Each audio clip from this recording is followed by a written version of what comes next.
नमस्कार दोस्तों, true life spiritual ज्ञान चैनल में आपका स्वागत है। माना जाता है कि गीता की बातों का अनुसरण करने से जीवन बदल जाता है और व्यक्ति को हर काम में सफलता मिलती है। गीता में श्री कृष्ण कहते हैं कि किसी भी कार्य में सफलता प्राप्त करने के लिए मन पर नियंत्रण रखना बहुत जरूरी है। काम करते वक्त अपने मन को हमेशा शांत और स्थिर रखना चाहिए। क्रोध बुद्धि का नाश करता है और इसकी वजह से बने बनाए काम भी बिगड़ जाते हैं। इसलिए मन को शांत रखने का प्रयास करें। श्रीमद् भागवत गीता के अनुसार हमें कोई भी कर्म बिना फल की इच्छा के करना चाहिए। अगर किसी कार्य में सफलता प्राप्त करना चाहते हैं तो सिर्फ और सिर्फ अपने कर्मों पर ही केंद्रित करें। मन में कोई भी अन्य विचार आपको आपके लक्ष्य से भटका सकता है। गीता के अनुसार व्यक्ति को कभी भी अपने कर्मों पर संदेह नहीं करना चाहिए। ऐसा करने से व्यक्ति खुद का सर्वनाश कर बैठता है। इसीलिए सफलता प्राप्त करना चाहते हैं तो जो भी कार्य करें उसे पूरे विश्वास के साथ बिना किसी संदेह के पूरा करें। गीता में श्री कृष्ण कहते हैं, मनुष्य को किसी भी वस्तु के प्रति अत्यधिक लगाव नहीं रखना चाहिए। यह लगाव ही मनुष्य के दुख और असफलता का कारण बनता है। अत्यधिक लगाव से व्यक्ति में क्रोध और दुख का भाव उत्पन्न होता है। इसकी वजह से वह अपने कर्म पर केंद्रित नहीं कर पाता है। इसलिए मनुष्य को अत्यधिक लगाव से बचना चाहिए। कृष्ण के अनुसार किसी भी कार्य में सफलता प्राप्त करने के लिए अपने भीतर छिपे डर को खत्म करना चाहिए। यह सीख देते हुए कृष्ण ने अर्जुन को कहा था कि हे अर्जुन, तुम निडर होकर युद्ध करो। अगर युद्ध में तो मारे गए तो स्वर्ग मिलेगा और अगर जीत गए तो धरती पर राज मिलेगा। इसलिए अपने मन से डर को खत्म कर दो। पाप करने के लिए क्यों विवश हो जाता है मनुष्य? भगवान श्री कृष्ण कहते हैं कि जिस प्रकार धुआं अग्नि को ढक देता है, ठीक उसी तरह काम, मोह और वासना भी मनुष्य के ज्ञान को ढक देती है। इन्हीं कारणों के चलते मनुष्य पाप करने के लिए विवश हो जाता है। गीता के अनुसार व्यक्ति को अपने क्रोध पर काबू करना सीखना चाहिए। क्रोध आने पर व्यक्ति खुद पर नियंत्रण खो बैठता है और आवेश में आकर गलत काम कर बैठता है।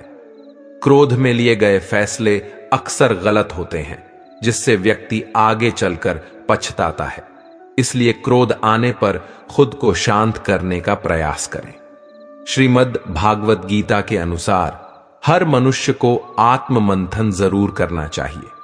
आत्मज्ञान के जरिए ही व्यक्ति को अपने गुण और अवगुण के बारे में पता चलता है। आत्म मंथन व्यक्ति को सही गलत का निर्णय करने में मदद करता है। इसीलिए कुछ समय अकेले रहकर आत्म मंथन जरूर करें। श्री कृष्ण के अनुसार व्यक्ति को स्वयं का आकलन करना भी बेहद आवश्यक है। जब तक आप खुद को नहीं समझेंगे, तब तक आप स्वयं से जुड़ा कोई भी फैसला मजबूती के साथ नहीं कर सकेंगे। जब मनुष्य अपने गुणों और कमियों को जान लेता है, तब वह अपने व्यक्तित्व का निर्माण सही ढंग से कर पाता है। गीता के अनुसार हर व्यक्ति को अपने मन पर नियंत्रण रखना चाहिए। मन बहुत चंचल होता है और यही हमारे दुखों का कारण बनता है। जो व्यक्ति अपने मन पर काबू पा लेता, वह सफलता की राह पर चल पड़ता है। ऐसा व्यक्ति सिर्फ अपने कर्म पर केंद्रित रहता है और लक्ष्य को आसानी से हासिल कर लेता है। श्री कृष्ण के उपदेश के अनुसार मनुष्य को उसके कर्मों के अनुरूप ही फल मिलता है। इसलिए परिणाम के बारे में सोचे बिना व्यक्ति को सिर्फ अपने कर्म पर ध्यान देना चाहिए। जब अर्जुन युद्ध भूमि में जाते हैं तो अपने सामने पितामह और सगे संबंधियों को देखकर विचलित हो जाते हैं। तब भगवान श्री कृष्ण उन्हें सही ज्ञान देते हैं। श्री कृष्ण अर्जुन को उपदेश देते हुए कहते हैं कि हे पार्थ, यह युद्ध धर्म और अधर्म के मध्य है। इसलिए अपने शस्त्र उठाओ और धर्म की स्थापना करो। भगवान श्री कृष्ण धर्म के मार्ग पर चलने की शिक्षा देते हैं। मनुष्य को भी धर्म का पालन करना चाहिए। गीता में भगवान श्री कृष्ण ने कहा है कि मनुष्य को उसके द्वारा किए गए कर्मों के अनुसार ही फल प्राप्त होता है। इसलिए मनुष्य को सदैव सत्कर्म करने चाहिए। गीता में कही गई इन बातों को प्रत्येक व्यक्ति को अपने जीवन में मानना चाहिए। कृष्ण कहते हैं कि मृत्यु एक अटल सत्य है। केवल यह शरीर नश्वर है। आत्मा अजर अमर है। आत्मा को कोई काट नहीं सकता, अग्नि जला नहीं सकती और पानी गीला नहीं कर सकता।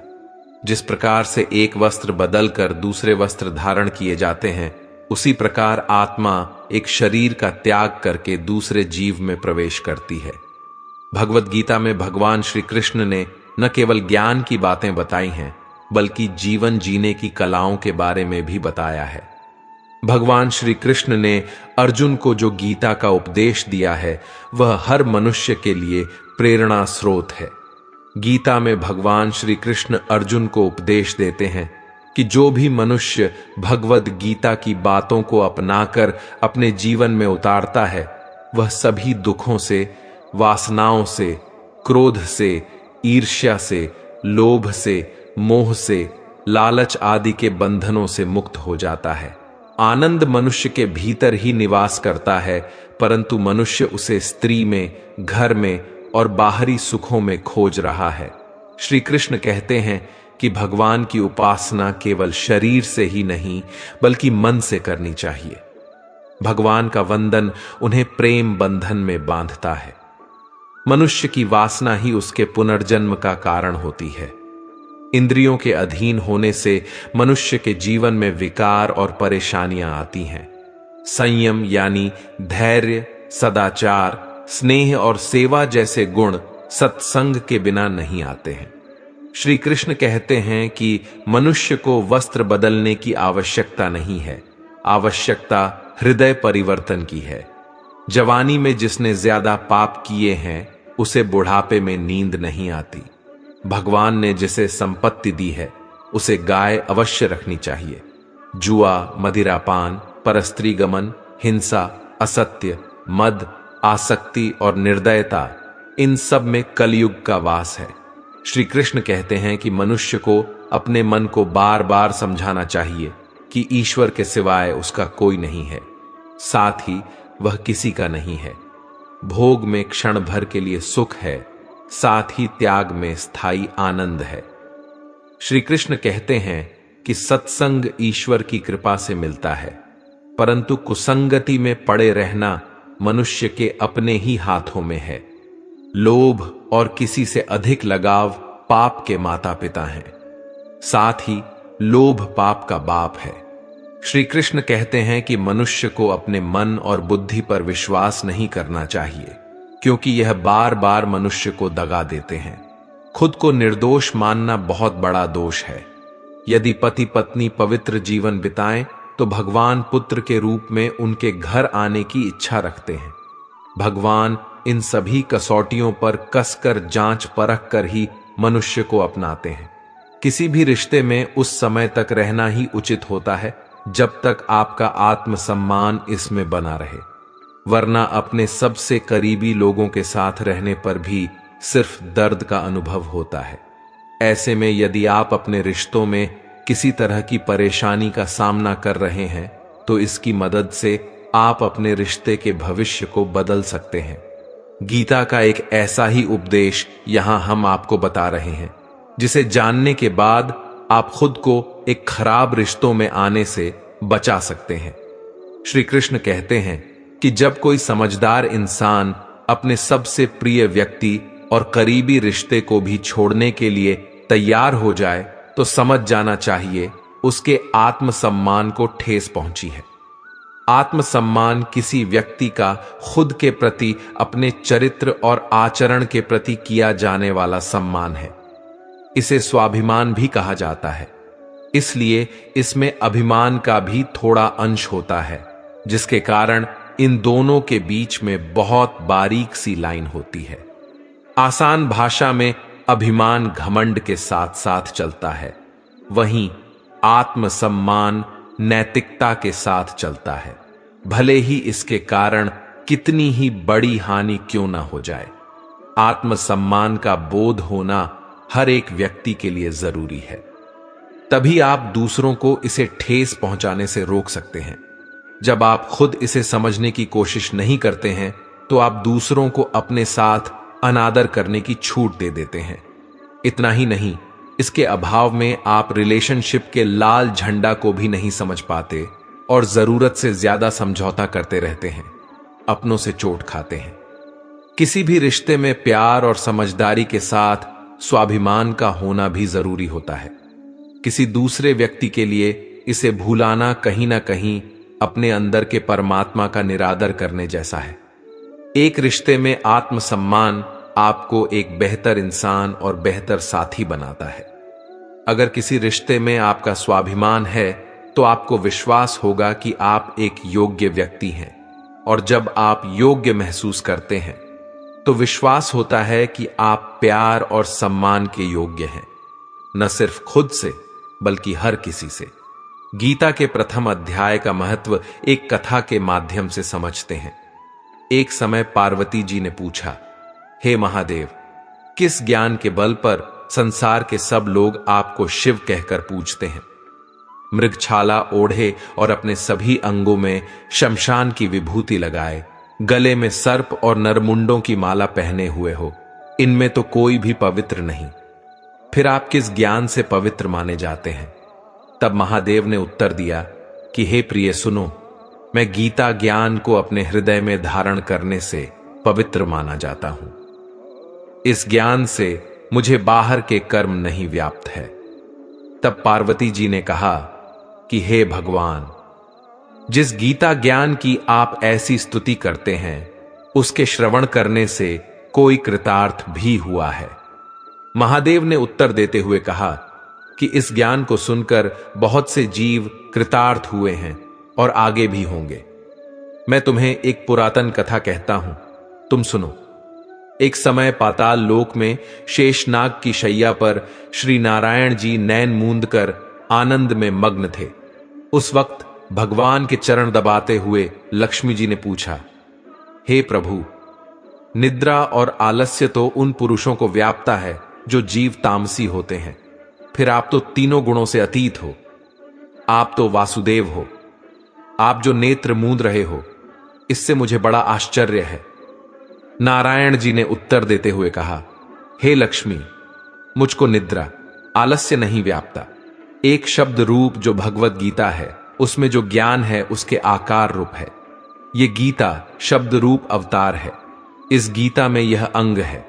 5 अध्याय मेरे मुख हैं, 10 अध्याय मेरी भुजा है, 16वां अध्याय मेरा हृदय और मन और मेरा उदर है, 17वां अध्याय मेरी जंघा है, 18वां अध्याय मेरे चरण है। गीता श्लोक ही मेरी नाड़ियां हैं और जो गीता के अक्षर हैं वह मेरा रोम है। ऐसा मेरा शब्द रूपी जो गीता ज्ञान है, उसी के अर्थ मैं हृदय में विचार करता हूं और बहुत आनंद को प्राप्त होता हूं। लक्ष्मी जी बोली, हे श्री नारायण जी, जब श्री गीता जी का इतना ज्ञान है तो उसको सुनकर कोई जीव कृतार्थ भी हुआ है, सो मुझसे कहो। तब श्री नारायण ने कहा, हे लक्ष्मी, गीता ज्ञान को सुनकर बहुत से जीव कृतार्थ हुए हैं, सो तुम श्रवण करो। एक व्यक्ति था जो चांडालों के कर्म करता था और तेल नमक का व्यापार करता था। उसने एक बकरी पाली। एक दिन वह बकरी चराने के लिए वन में गया और वृक्ष से पत्ते तोड़ने लगा। वहां उसे एक सांप ने डस लिया, जिससे वह तुरंत मर गया। मरने के बाद उसने बहुत से नरक भोगे और फिर उसका जन्म बैल के रूप में हुआ। उस बैल को एक भिक्षुक ने मोल लिया। वह भिक्षुक उस पर चढ़कर सारे दिन मांगता फिरता। जो कुछ भिक्षा मांग कर लाता वह उसे अपने परिवार के साथ मिलकर खाता और वह बैल सारी रात द्वार पर खड़ा रहता। उसके खाने पीने का भी कोई ख्याल नहीं करता था और सुबह होते ही बैल पर चढ़कर फिर मांगने निकल जाता। जब बहुत दिन हो गए तो वह बैल भूख से गिर गया, लेकिन उसके प्राण नहीं निकले। नगर के लोगों ने देखा तो उस बैल को कोई तीर्थ का फल दे देता तो कोई व्रत का फल दे देता, तब भी उस बैल के प्राण नहीं छूटे। एक दिन गणिका आई। उसने लोगों से पूछा, यह कैसी भीड़ है? तो उन्होंने कहा कि इसके प्राण नहीं निकलते, अनेक पुण्यों का फल दे रहे हैं तो भी इसकी मुक्ति नहीं होती। तब गणिका ने कहा कि मैंने जो भी पुण्य कर्म किए हैं, मैं उसका फल इस बैल को देती हूं। इतना कहते ही बैल की मुक्ति हो गई। तब बैल ने एक ब्राह्मण के घर जन्म लिया। पिता ने उसका नाम सुशर्मा रखा। उसके पिता ने उसे पढ़ाया लिखाया। उसको अपने पिछले जन्म की सुध थी। उसने एक दिन मन में विचार किया, जिस गणिका ने मुझे बैल की योनि से छुड़ाया था, उसका दर्शन करूं। विप्र चलते चलते गणिका के घर गया और कहा, आप मुझे पहचानती हैं? गणिका ने कहा, मैं नहीं जानती, तुम कौन हो? तब उसने कहा कि मैं वही बैल हूं जिसको आपने अपने पुण्य दिए थे। तब मैं बैल की योनि से छूटा था। अब मैं विप्र के घर जन्मा हूं। आप अपना पुण्य बताएं। गणिका ने कहा कि मैंने अपने जीवन में पुण्य नहीं किया, परंतु मेरे घर एक तोता है। वह रोज सवेरे कुछ पढ़ता है। मैं उसका वाक्य सुनती हूं। उस पुण्य का फल मैंने तुम्हें दे दिया। तब विप्र ने तोते से पूछा कि तू सवेरे क्या पढ़ता है? तोते ने कहा, मैं पिछले जन्म में विप्र का पुत्र था। मेरे पिता मुझे गीता के पहले अध्याय का पाठ सुनाया करते थे। एक दिन मैंने गुरु से कहा कि मुझको आपने क्या पढ़ाया है? तब गुरुजी ने मुझे श्राप दिया कि तू तोता बन जा। इसके बाद से मैं तोता बन गया। एक दिन बहेलिया मुझे पकड़ ले आया और एक विप्र ने मुझे मोल ले लिया। वह विप्र भी अपने पुत्र को गीता का पाठ सिखाता था। तब मैंने भी यह पाठ सीख लिया। उसी दिन विप्र के घर में चोर घुस गए। उन्हें धन तो प्राप्त नहीं हुआ, लेकिन वह मेरा पिंजरा उठा ले आए। उनकी यह गणिका मित्र थी। वह मुझे उसके पास ले आए। मैं नित्य सुबह गीता के पहले अध्याय का पाठ करता हूं, जिसे यह गणिका सुनती है। पर इस गणिका को समझ में नहीं आती। जो मैं पढ़ता हूं वहीं इस गणिका ने तुम्हें निमित्त दिया था। वह गीता के पहले अध्याय का फल था। तब विप्र ने कहा कि हे तोते, तू भी विप्र है। मेरे आशीर्वाद से तेरा कल्याण हो, हे लक्ष्मी। विप्र के इतना कहते ही वह तोता भी मुक्ति को प्राप्त हो गया। तब गणिका ने बुरे कर्म छोड़ भले कर्म ग्रहण किए और नित्य स्नान करके श्री गीता जी के प्रथम अध्याय का पाठ करना शुरू कर दिया, जिससे उसकी भी मुक्ति हो गई। मनुष्य जो चाहे वह प्राप्त कर सकता है। बस जरूरत होती है तो इच्छित वस्तु को प्राप्त करने की, लगन के साथ कार्य करने की। ऐसा करके व्यक्ति को सफलता अवश्य मिलती है। प्रकृति के विपरीत कार्य करके मनुष्य तनाव से ग्रसित हो जाता है। यही तनाव मनुष्य के विनाश का कारण बनता है। इसलिए तनाव से मुक्त रहने के लिए धर्म और कर्म का मार्ग अपनाना चाहिए। मनुष्य जिस तरह सोचता है उसी तरह का आचरण करता है। स्वयं के अंदर के विश्वास को जागृत कर सोच में बदलाव ला सकता है, जो उसके जीवन के लिए बेहतर होगा। बुद्धिमान व्यक्ति कर्म को प्रधान रखता है। वह उसके फल के बारे में कभी नहीं सोचता। किसी काम को करने का यही उत्तम और उचित साधन है। तुम अपने विश्वासों की उपज हो। तुम जिस चीज में विश्वास करते हो, तुम वही बन जाते हो। जो स्वयं पर विश्वास करते हुए लक्ष्य की ओर बढ़ते रहते हैं, उन्हें सफलता जरूर मिलती है। अगर व्यक्ति अपने लक्ष्य के लिए कर्म में पूरे मन से लग जाता है और उसे कर्म करने से खुशी मिलती है, तो सफलता उससे दूर नहीं। हर व्यक्ति के मन में मृत्यु का भय होता है। इस संसार का जब से निर्माण हुआ है, तब से जन्म मृत्यु का चक्र चलता आ रहा है। यह प्रकृति का नियम है। इस सत्य को स्वीकार करके भय मुक्त होकर आज में जीना चाहिए। किसी को भी आने वाले पल के बारे में कुछ नहीं पता होता, लेकिन इस संशय में भयभीत रहने से जीवन नहीं जिया जा सकता। श्री कृष्ण अर्जुन से कहते हैं कि व्यक्ति कर्म करने के लिए ही पैदा हुआ है और बिना कर्म किए कोई रह नहीं सकता।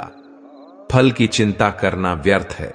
क्योंकि इससे मनुष्य का मन काम से भटकने लगता है। किसी कर्म से सफलता नहीं मिलती तो क्या हुआ? असफलता भी ज्ञान के द्वार खोलती है। अगर बिना फल की चिंता किए कर्म करते रहोगे तो सफलता और मन की शांति जीवन भर तुम्हारा साथ नहीं छोड़ेगी। जो कर्म फल से विरक्त होकर कर्म करता जाता है उसका आध्यात्मिक ज्ञान बढ़ता है। जो व्यक्ति हमेशा स्वार्थ प्रेरित होकर फल की चिंता करते हुए कर्म करते हैं और सिर्फ फल ही उन्हें कर्म करने को प्रेरित करता है, ऐसे लोग दुखी और बेचैन रहते हैं, क्योंकि उनका दिमाग हमेशा इसी उलझन में फंसा रहता है कि उन्हें क्या फल मिलेगा। स्वार्थी व्यक्ति सुखी नहीं रह पाता और ऐसे व्यक्ति से कोई भी संबंध नहीं बनाना चाहता। इसलिए स्वार्थ से ऊपर उठें और दूसरों का हित भी सोचें। क्रोध या गुस्सा करना व्यक्ति के दिमाग में उथल पुथल पैदा कर देता है। आवेश में विवेकहीन होकर कई बार व्यक्ति अपना ही नुकसान कर बैठता है या फिर अपनी ही मानसिक शांति को भंग करके खुद को कष्ट देता है। क्रोध की अग्नि में बुद्धि और तर्क नष्ट हो जाते हैं और व्यक्ति बिना विचार किए बस अपने अहम की तुष्टि करने वाले काम करता है। मन का स्वभाव है कि यह आसानी से भटक जाता है। अगर जीवन को सफलता की दिशा में ले जाना है तो मन को काबू करना बहुत जरूरी है। श्री कृष्ण कहते हैं कि बार बार प्रयास करने से धीरे धीरे चंचल मन को वश में किया जा सकता है। मन को वश में करने से दिमाग की शक्ति केंद्रित होती है, जिससे कार्यों में सफलता मिलने लगती है। अगर मन को वश में नहीं करोगे तो यह आपका सबसे बड़ा शत्रु बन जाता है। इस संसार में ईश्वर कई रूपों में जाना जाता है। इनमें से कोई भी रूप बड़ा छोटा नहीं है। परमात्मा का हर रूप समान है। जैसे हर नदी अंत में सागर में जाकर मिलती है, वैसे ही हर धर्म, मत और संप्रदाय की धाराएं परमात्मा रूपी समुद्र में समा जाती हैं। यह संसार परम पिता का ही स्वरूप है। वह हर कण में विद्यमान है। भगवान श्री कृष्ण उपदेश देते हैं कि हर व्यक्ति को अपने कर्तव्य का पालन करना चाहिए। यही धर्म है। अगर अपने कर्तव्य का पालन नहीं किया जाता है तो मन में अशांति और दुख प्राप्त होता है। जीवन में संतुलन बहुत जरूरी है। किसी भी चीज की अति करना अच्छा नहीं है। जैसे सुख आने पर प्रमाद करना और दुख आने पर निराशा में डूबे रहना, दोनों ही गलत हैं। असंतुलन जीवन की गति और दिशा को बाधित करता है, जिससे अनावश्यक कष्ट और दुखों का जन्म होता है। जिसके मन, विचार और कर्म में संतुलन है, उसे ज्ञान मिल जाता है और ज्ञान से ही सदा के लिए शांति संतुष्टि मिलती है। सही कर्म से ज्ञान और मुक्ति संभव है। गीता के उपदेशों में कर्मयोग का सिद्धांत कहता है कि संसार से विरक्त होना ही मुक्ति का उपाय नहीं है। संसार में रहकर एक गृहस्थ अपने कर्मों का पालन करते हुए कर्म फल से विरक्त होकर मुक्ति प्राप्त कर सकता है। सही विचार और उचित कर्म भी आसक्ति को खत्म करने में सक्षम है। अच्छे कर्म कभी व्यर्थ नहीं जाते, चाहे यह दुनिया हो या परलोक। ज्ञान और कर्म एक है। एक ज्ञानी कर्म और ज्ञान को अलग अलग समझता है, लेकिन एक ज्ञानी जानता है कि दोनों एक ही हैं। लोग ज्ञान की बातें तो करते हैं, लेकिन उसका पालन नहीं करते। बिना पालन किए ज्ञान कोरा रह जाता है, ज्ञान का अनुभव नहीं होता।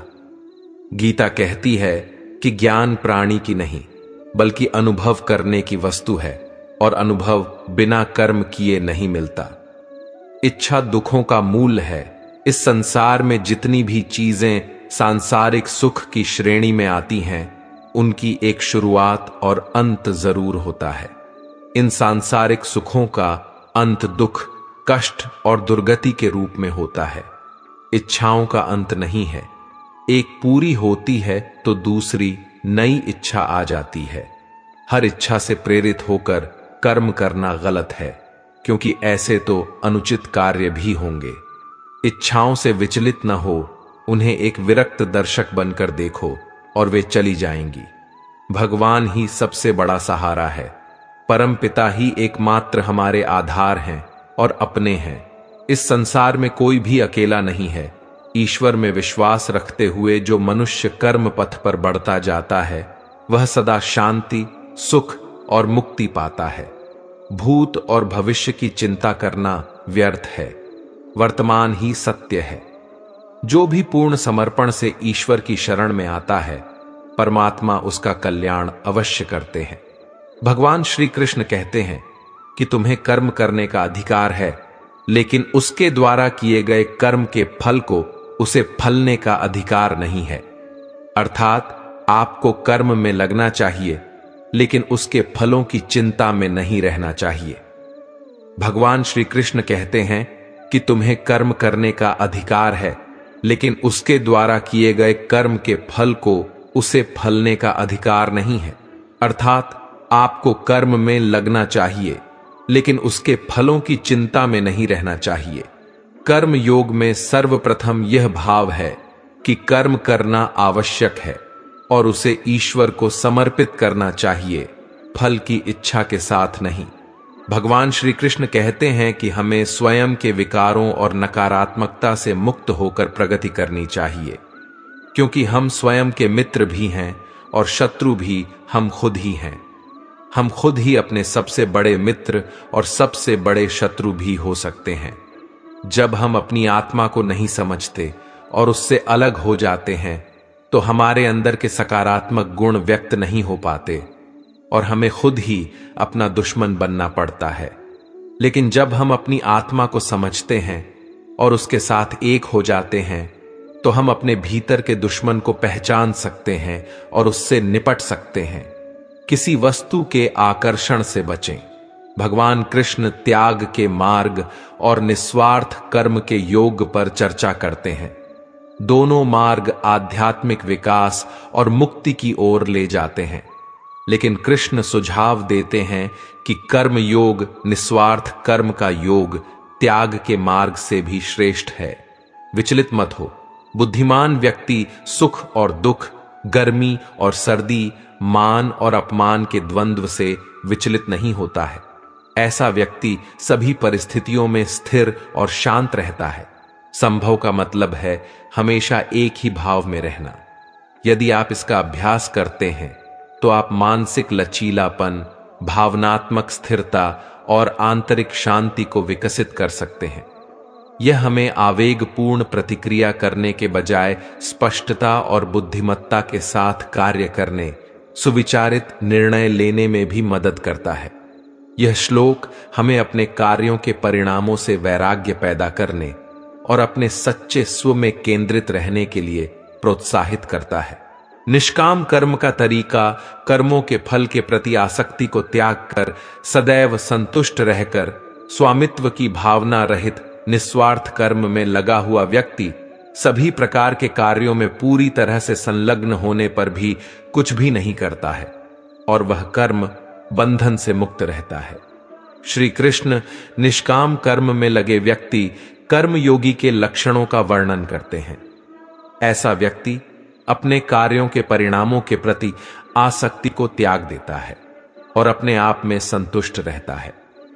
उनमें अपने कार्यों के परिणामों पर स्वामित्व की कोई भावना नहीं होती है और परिणाम स्वरूप वे बिना किसी स्वार्थी इच्छाओं या अपेक्षाओं के अपने कर्तव्यों का पालन करते हैं। मन की तुलना एक बेचैन बंदर से की जाती है जो लगातार एक विचार से दूसरे विचार पर कूदता रहता है, जिससे उसे वश में करना मुश्किल हो जाता है। हालांकि भगवान श्री कृष्ण मन को वश में करने के लिए समाधान प्रदान करते हैं। वह अभ्यास और अनासक्ति का मार्ग सुझाते हैं। यहां पर अभ्यास का मतलब मेडिटेशन से है। नियमित अभ्यास से मन को अधिक एकाग्र और शांत होने के लिए प्रशिक्षित किया जा सकता है। त्याग ही सर्वोच्च शांति का रास्ता है। बिना मर्म को जाने किए गए अभ्यास से ज्ञान श्रेष्ठ होता है। ज्ञान से बेहतर ध्यान होता है और ध्यान से श्रेष्ठ कर्मों के फलों का त्याग होता है, क्योंकि त्याग ही आपको परम शांति की ओर ले जाता है। भगवान श्री कृष्ण जी ने निष्कर्ष निकाला कि पूर्ण वैराग्य या त्याग सर्वोच्च शांति की ओर ले जाता है। जिसका अर्थ है सर्वोच्च प्राप्ति, आंतरिक शांति और परमात्मा के साथ एकता की स्थिति। आध्यात्मिक ज्ञान और परम शांति प्राप्त करने में ज्ञान, अभ्यास, ध्यान और वैराग्य के महत्व पर जोर देते हुए क्रमिक आध्यात्मिक विकास के मार्ग पर प्रकाश डालता है। अहंकार से प्रेरित नहीं है, मतलब जिसके अंदर कर्ता का भाव नहीं है, जिसकी बुद्धि सांसारिक पदार्थों से दूषित नहीं है, वह सभी प्रकार के कार्यों में लगा हुआ भी पाप के बंधन से मुक्त रहता है। स्थिर बुद्धि के लक्षण जो सर्वत्र आसक्ति से रहित है, जो शुभ में प्रसन्न नहीं होता और अशुभ में शोक नहीं करता, उसकी बुद्धि स्थिर है। शोक करना व्यर्थ है। तुम उन लोगों के लिए शोक करते हो जो शोक करने के योग्य नहीं है और फिर भी ज्ञान की बातें कहते हैं। बुद्धिमान व्यक्ति न तो जीवित लोगों के लिए शोक करते हैं और न ही मृतकों के लिए। श्री कृष्ण यह इंगित करके प्रारंभ करते हैं कि अर्जुन का दुख गलत है। वह उन लोगों के लिए दुख मना रहा है जो उसके दुख के पात्र नहीं हैं। भगवान कहते हैं, जो मित्र और शत्रु के प्रति सम है, सम्मान और अपमान में, गर्मी और सर्दी, सुख और दुख में संभाव रखते हैं, जो आसक्ति से मुक्त हैं, जो अपने रास्ते में जो भी मिलता है उससे संतुष्ट रहते हैं, जो नियंत्रित और स्थिर मन रखते हैं और जो हैं मेरे प्रति समर्पित, ऐसा व्यक्ति मुझे प्रिय है। भगवान बताते हैं कि वह सर्वोच्च व्यक्ति के रूप में उन लोगों के विश्वास को मजबूत करते हैं जो अटूट भक्ति के साथ उनकी पूजा करते हैं, चाहे वे किसी भी रूप में उनकी पूजा करना चुनते हैं। काम, क्रोध और लोभ व्यक्ति का नाश कर देता है। भगवद गीता के अध्याय 16 के 21वें श्लोक में भगवान श्री कृष्ण जी अर्जुन से कहते हैं, 3 द्वार आत्म विनाशकारी नरक की ओर ले जाते हैं, काम, क्रोध और लालच। इसलिए व्यक्ति को इन तीनों को त्याग देना चाहिए। अपने कर्म में लगे रहो। भगवद गीता के अध्याय 18वां श्लोक 48 में भगवान श्री कृष्ण अर्जुन को अपनी अंतिम शिक्षा देते हैं और पूरे धर्म ग्रंथ में उनके मार्गदर्शन का सार संक्षेप में बताते हुए कहते हैं, हे कौन्तेय, अपने स्वाभाविक कर्तव्यों का पालन बिना आसक्ति के करें, भले ही उनमें दोष हो। सभी कर्म दोषों से ढके होते हैं, जैसे आग धुएं से ढकी होती है। अपने मन और बुद्धि को ईश्वर को अर्पण करो। जो योगी संतुष्ट, संयमी, दृढ़ विश्वास वाला, आत्मसमर्पित है और जिसका मन और बुद्धि मुझे समर्पित है, ऐसा भक्त मुझे बहुत प्रिय है। इच्छाओं को मन में न दोहराएं। भगवद गीता के अध्याय 6 श्लोक 25 में भगवान श्री कृष्ण अर्जुन को शिक्षा देते हैं कि शांत मन अभ्यास से, संयमित और पूरी तरह से भगवान में लीन होने पर व्यक्ति को न तो किसी भी इंद्रिय विषयों के बारे में सोचना चाहिए और न ही किसी भौतिक इच्छाओं में मन को लगाना चाहिए। एक समय की बात है, एक महात्मा अपने शिष्य के साथ घूमने के लिए निकले। महात्मा को इधर उधर की बातें करना बिल्कुल भी पसंद नहीं था। कम बोलना और शांत रहकर अपने काम से काम रखना महात्मा को पसंद था। लेकिन उनका शिष्य बड़ा बातूनी था। वह सारा दिन इधर उधर की बातें ही किया करता था और दूसरों की बातों में उसे बहुत आनंद आता था। चलते चलते जब महात्मा और उनका शिष्य एक तालाब के पास से गुजर रहे थे, तो उन्होंने वहां एक मछुआरे को पानी में जाल डाले मछली पकड़ते हुए देखा। शिष्य को यह बात बहुत बुरी लगी और वह मछुआरे को अहिंसा परमो धर्म का उपदेश देने लगा। लेकिन मछुआरा उसकी कोई बात समझने को तैयार नहीं हुआ। पहले मछुआरा शिष्य की बात को टालता रहा, लेकिन जब शिष्य उसकी बात नहीं माना तो दोनों के बीच में लड़ाई झगड़ा शुरू हो गया। जब दोनों आपस में बहस कर रहे थे तो महात्मा आगे निकल गए। लेकिन जब महात्मा ने दोनों को आपस में झगड़ते हुए देखा तो वह वापस लौटे और शिष्य को अपने साथ चलने के लिए कहा और शिष्य का हाथ पकड़कर महात्मा उसको अपने साथ ले गए। महात्मा ने शिष्य को कहा, बेटा, हमारा काम तो सिर्फ समझाना है, लेकिन भगवान ने हमें सजा देने के लिए धरती पर नहीं भेजा है। शिष्य ने कहा, गुरुजी, हमारे राजा को इस तरह के लोगों के बारे में पता है जो इस तरह के बुरे कार्य करते हैं, और ना ही वह इनको दंड देते हैं। आखिर इस तरह के लोगों को सजा कौन देगा? शिष्य की बात सुनकर महात्मा ने कहा कि बेटा, तुम परेशान मत हो। इनको सजा देने वाली भी एक अलौकिक शक्ति इस दुनिया में है जो सब कुछ जानती है। भगवान की नजर सबके ऊपर है और वह सबके कर्मों का हिसाब रखते हैं। इसलिए तुम अभी चलो, तुम्हारा उससे झगड़ा करने का कोई फायदा नहीं है। शिष्य गुरुजी की बात सुनकर संतुष्ट हो गया और उनके साथ चल दिया। इस बात को बीते हुए 2 वर्ष का समय निकल चुका था। एक दिन महात्मा और उनका शिष्य फिर उसी नदी के पास से गुजर रहे थे। शिष्य भी 2 साल पहले वाली मछुआरे वाली घटना भूल चुका था। वहां उन्होंने एक घायल सांप को देखा जो बहुत परेशानी में था। उस सांप को हजारों चींटियां नोच नोच कर खा रही थीं। शिष्य ने यह दृश्य देखा तो उसका दिल करुणा से भर गया। उससे यह सब देखा नहीं गया। वह सांप को बचाने के लिए जाने ही लगा था कि महात्मा ने उसका हाथ पकड़ लिया और उसको जाने से मना कर दिया। शिष्य ने गुरु से पूछा, आप मुझे सांप को बचाने के लिए क्यों नहीं जाने दे रहे? महात्मा ने कहा, इस सांप को अपने कर्मों का फल भोगने दो। अगर तुमने इसको बचाने की कोशिश की तो इस बेचारे को अगले जन्म में फिर यह दुख भोगने पड़ेंगे, क्योंकि कर्म का फल सभी को भोगना पड़ता है। शिष्य ने महात्मा से पूछा कि गुरुजी, इसमें ऐसा कौन सा कर्म किया है जो यह इतना भयंकर कष्ट भोग रहा है? महात्मा ने कहा कि यह वही मछुआरा है जिसको तुमने 2 साल पहले मछलियों का ना मारने का उपदेश दिया था और वह तुम्हारे साथ लड़ने के लिए तैयार हो गया था। वह मछलियां ही यह चींटियां हैं जो इसको नोच नोच कर खा रही हैं। शिष्य महात्मा की बात सुनकर हैरान हो गया और उसने महात्मा से पूछा कि गुरुजी, यह तो बड़ा ही अजीब सा न्याय है। महात्मा ने कहा, बेटा, इस दुनिया में स्वर्ग और नरक के सारे दृश्य मौजूद हैं। तुम्हें इस धरती पर हर जगह ईश्वर के न्याय के नमूने देखने को मिल सकते हैं। इसलिए अपने कर्म को हमेशा याद रखना चाहिए, क्योंकि सच यही है, जो हम करेंगे वह एक दिन हमें भोगना ही पड़ेगा। महात्मा ने कहा कि हमारे जीवन का हर पल बहुत ही कीमती है, इसलिए इस जीवन को बुरे कर्म करके बर्बाद नहीं करना चाहिए। शिष्य को गुरुजी की बात समझ में आ गई। दोस्तों, यदि हम अपने जीवन में बहुत ज्यादा अच्छे कर्म करते हैं तो उसी के फलस्वरूप भगवान हमारे साथ न्याय करेंगे। इसलिए हमें जीवन में हमेशा अच्छे कर्म करने चाहिए। आप केवल निस्वार्थ भाव से कर्म कीजिए, केवल वही आपके हाथ में है। मनुष्य कितना भी गोरा क्यों ना हो, परंतु उसकी परछाई सदैव काली होती है।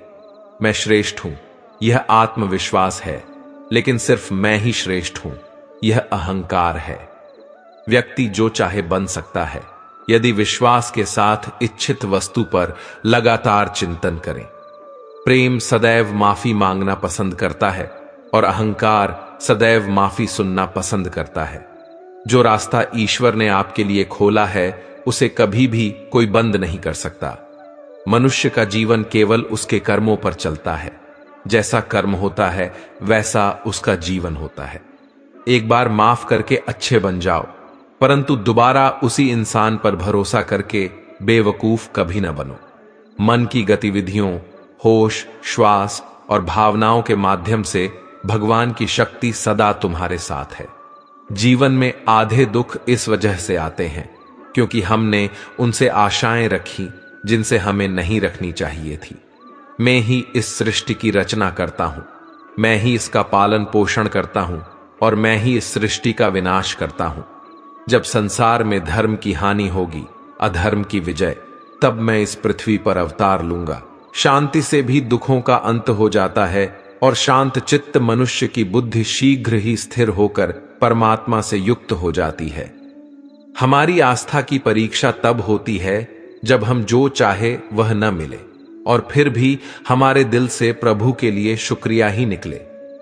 लोग अक्सर सच कहने से बचते हैं या डरते हैं, पर सत्य कभी छुप नहीं सकता और न ही कभी मिट सकता है। कितना भी छुपा लें, पर सच तो उजागर हो ही जाएगा।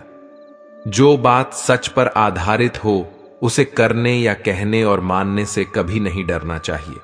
इच्छा पूरी नहीं होती तो क्रोध बढ़ता है और इच्छा पूरी होती है तो लोभ बढ़ता है। इसलिए जीवन की हर स्थिति में धैर्य बनाए रखना। धर्म केवल रास्ता दिखाता है, लेकिन मंजिल तक तो कर्म ही पहुंचाता है। वह जो सभी इच्छाएं त्याग देता है, मैं और मेरा की लालसा तथा भावना से मुक्त हो जाता है, उसे शांति प्राप्त होती है। श्री कृष्ण ने कहा है, अगर तुम्हें किसी ने दुखी किया है तो बुरा मत मानना। लोग उसी पेड़ पर पत्थर मारते हैं जिस पेड़ पर ज्यादा मीठे फल होते हैं। स्वार्थ से रिश्ते बनाने की कितनी भी कोशिश करें, वह कभी नहीं बनते हैं, और प्रेम से बने रिश्तों को कितना भी तोड़ने की कोशिश करें, वह कभी नहीं टूटते। अगर व्यक्ति शिक्षा से पहले संस्कार, व्यापार से पहले व्यवहार और भगवान से पहले माता पिता को पहचान ले, तो जिंदगी में कभी कोई कठिनाई नहीं आएगी। जिस मनुष्य ने जवानी में बहुत पाप किए हैं, उसे बुढ़ापे में नींद नहीं आती। श्री कृष्ण कहते हैं कि मनुष्य को अपने मन को बार बार समझाना चाहिए कि ईश्वर के सिवा उसका कोई नहीं है। परिवर्तन इस संसार का नियम है। कल जो किसी और का था, आज वह तुम्हारा है, एवं कल वह किसी और का होगा। विषयों का चिंतन करने से विषयों की आसक्ति होती है, आसक्ति से इच्छा उत्पन्न होती है और इच्छा से क्रोध होता है, क्रोध से सम्मोहन और अविवेक उत्पन्न होता है। जो कुछ हुआ अच्छे के लिए हुआ, जो हो रहा है अच्छे के लिए हो रहा है, जो होगा वह भी अच्छे के लिए ही होगा। मेरे लिए न कोई घृणित है और न ही कोई प्रिय, न कोई निर्धन है और न ही कोई धनी। बस जो भक्ति भाव के साथ मुझे याद करते हैं, मैं उनका हूं और वह मेरे। आप वही हैं जिसमें आप विश्वास करते हैं। आप वह बन जाते हैं जो आप मानते हैं कि आप बन सकते हैं। अगर तुम अपना कल्याण करना चाहते हो तो सभी तरह के उपदेशों, सभी धर्मों को छोड़कर मेरी शरण में आ जाओ। मैं तुम्हें मुक्ति प्रदान करूंगा। जिस इंसान के चारों तरफ नकारात्मक लोग रहते हैं, उस इंसान का मंजिल से भटक जाना तय है। जिंदगी में सब कुछ खत्म होना जैसा कुछ भी नहीं होता।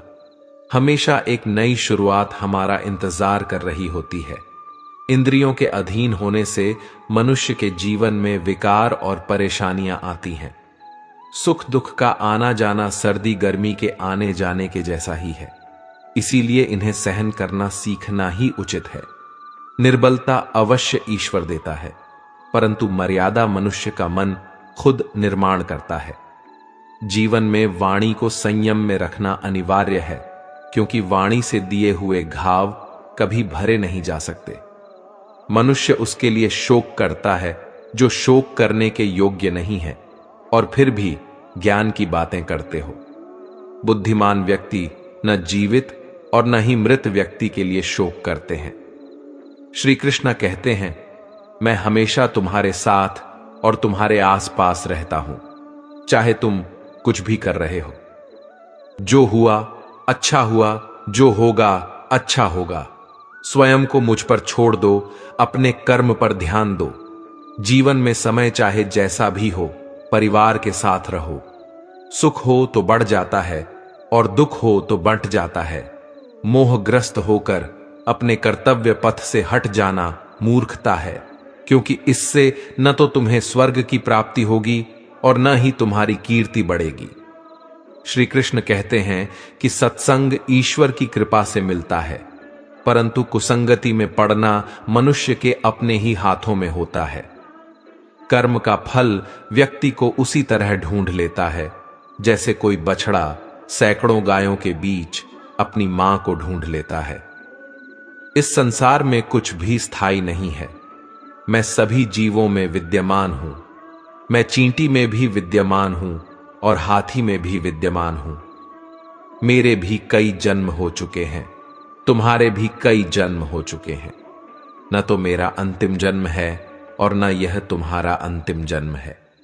व्यक्ति कर्म करने से कभी छुटकारा नहीं पा सकता है, इसीलिए तुम्हें हमेशा कर्म करते रहना चाहिए, क्योंकि कर्म के बिना तुम्हारे शरीर का निर्वाह भी नहीं हो सकता है। परिवर्तन ही संसार में स्थायी है, इसलिए परिवर्तन से भयभीत नहीं होना चाहिए।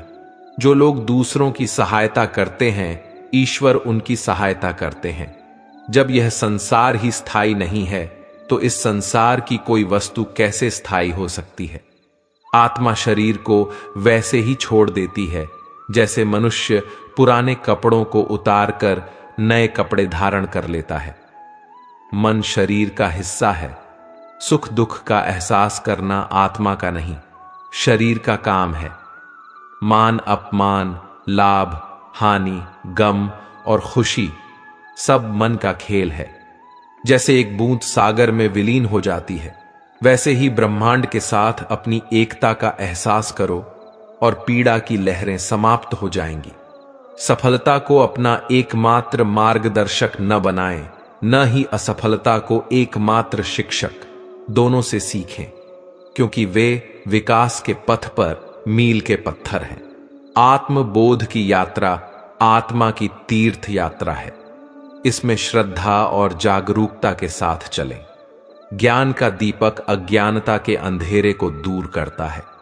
इसे जिज्ञासा से प्रज्वलित करें और इसे विनम्रता से ईंधन दें। सच्चा त्याग कर्तव्यों का परित्याग नहीं है, बल्कि उनके परिणामों के प्रति आसक्ति का परित्याग है। जिस प्रकार कमल गंदे पानी से बिना मैले उगता है, उसी प्रकार अपनी आत्मा से निष्कलंक होकर सांसारिक चुनौतियों से ऊपर उठे। अतीत को जाने दो, यह अब मौजूद नहीं है। भविष्य को पकड़ो, यह अभी बाकी है। वर्तमान में पूरी तरह से जियो, क्योंकि यह सृजन का कैनवास है। अहंकार वह छाया है जो आत्मा की रोशनी को अंधा कर देती है। भीतर की चमक को पहचानो और वह छाया भाग जाएगी। जैसे एक दर्पण बिना निर्णय के सत्य को प्रतिबिंबित करता है, वैसे ही दुनिया को वैसे देखें और अपने कार्यों को अपने आंतरिक ज्ञान का प्रतिबिंब बनने दें। दुनिया को बदलने का नहीं, बल्कि खुद को बदलने का प्रयास करें, क्योंकि उस परिवर्तन में आपके आसपास की दुनिया भी बदल जाएगी। हजारों मील की यात्रा एक कदम से शुरू होती है। आत्मा की यात्रा एक इरादे से शुरू होती है।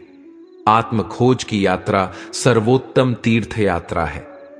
अपने हृदय में स्थित ब्रह्मांड को समझने के लिए भीतर यात्रा करें।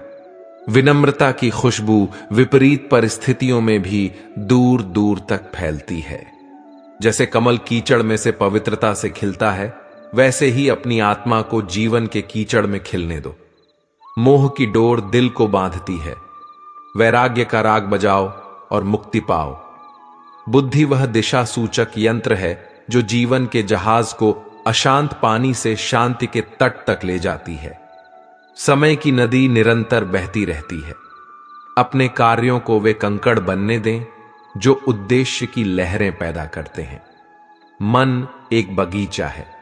खुशी के फल पाने के लिए सकारात्मक विचारों के बीज बोए। आत्मनिरीक्षण के दर्पण में अपने कर्मों का प्रतिबिंब देखें और इसे अपने परिवर्तन का मार्गदर्शन करने दें। क्रोध की अग्नि उसे जलाने वाले को भस्म कर देती है, इसीलिए इसे धैर्य के जल से शांत करो। करुणा का दीपक इतना प्रकाशमान हो कि वह हर कोने से पीड़ा का अंधकार दूर कर दे। ज्ञान प्राप्त करना जागरूकता का दीपक जलाना है। इसे साझा करना दुनिया को रोशन करना है। जीवन की चुनौतियों की तूफानी लहरों के नीचे आंतरिक शक्ति का शांत सागर छिपा है। दिमाग एक कैनवास है, विचार उसके रंग। सकारात्मकता की उत्कृष्ट प्रकृति को चित्रित करें। रिश्तों के बगीचे में सम्मान, विश्वास और प्यार के फूल खिलाएं। आपके कार्य को आपके मूल्यों का प्रमाण बनाएं, क्योंकि वे शब्दों से अधिक जोर से बोलते हैं। जिस प्रकार चंद्रमा सूर्य के प्रकाश को प्रतिबिंबित करता है, उसी प्रकार निस्वार्थ कार्यों के माध्यम से अपने भीतर परमात्मा को प्रतिबिंबित करें। एक कुशल धनुर्धर की तरह अपने विचारों को आत्म साक्षात्कार के लक्ष्य की ओर लक्षित करें और अपना ध्यान भटकने न दें। जीवन की नदी अनमोल बूंदों की तरह क्षणों को लेकर बहती है। प्रत्येक को संजोएं, क्योंकि वे आपके अस्तित्व का महासागर बनाते हैं। ध्यान की शांति में अपनी आत्मा की फुसफुसाहट सुने, जो आपको शाश्वत सत्य की ओर मार्गदर्शन करती है। पूर्णता के लिए नहीं, बल्कि प्रगति के लिए प्रयास करें। यात्रा ही वह पेंटिंग है जिस पर आप अपने विकास को चित्रित करते हैं। प्रत्येक सूर्यास्त जीवन की नश्वरता की याद दिलाता है। यह आपको प्रत्येक गुजरते पल की सुंदरता को संजोने के लिए प्रेरित करता है। दया को अपना दिशा सूचक यंत्र और करुणा को अपना मानचित्र बनने दें। सहानुभूति से भरे हृदय के साथ जीवन के समुद्र में यात्रा करें। अतीत पाठों की किताब है, वर्तमान कार्यों का कैनवास है और भविष्य संभावनाओं का क्षेत्र है। अपने कार्यों की मिट्टी में दयालुता के बीज बोए और सद्भावना के बगीचे को फलते फूलते देखें। जब आपके रास्ते पर संदेह के बादल छा जाएं, तो याद रखें कि ज्ञान का शाश्वत सूर्य आपके भीतर ही छिपा है। जिस प्रकार नदी पहाड़ों और घाटियों के माध्यम से अपना रास्ता खोजती है, उसी तरह जीवन के उतार चढ़ाव के माध्यम से अपना रास्ता खोजें। आत्मनिरीक्षण का दर्पण आपके अस्तित्व की सच्चाई को दर्शाता है। इसे ईमानदारी और अनुग्रह के साथ देखें। आत्मा की यात्रा कमजोरी और ताकत के बीच एक नृत्य है। सच्चे साहस का प्रतीक बनने के लिए दोनों को अपनाएं। दिल की फुसफुसाहट अक्सर दिमाग की बातचीत से अधिक तेज होती है। अपने भीतर मौजूद ज्ञान को ध्यान से सुने। प्रत्येक दिन आपके जीवन की कहानी को फिर से लिखने का एक अवसर है। इरादे की कलम को उद्देश्य के साथ उपयोग करें। जिस प्रकार एक पेड़ अपनी जड़ों से जुड़ा हुआ खड़ा होता है, उसी प्रकार एहसास के आकाश तक पहुंचते हुए अपने मूल्यों पर दृढ़ रहें। प्रतिकूलता की हवाएं लचीलेपन की जड़ों को आकार देती हैं।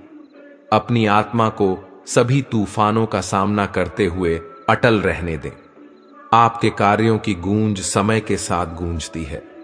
इतिहास की रेत पर अच्छाई के पद चिन्ह छोड़ने का चयन करें।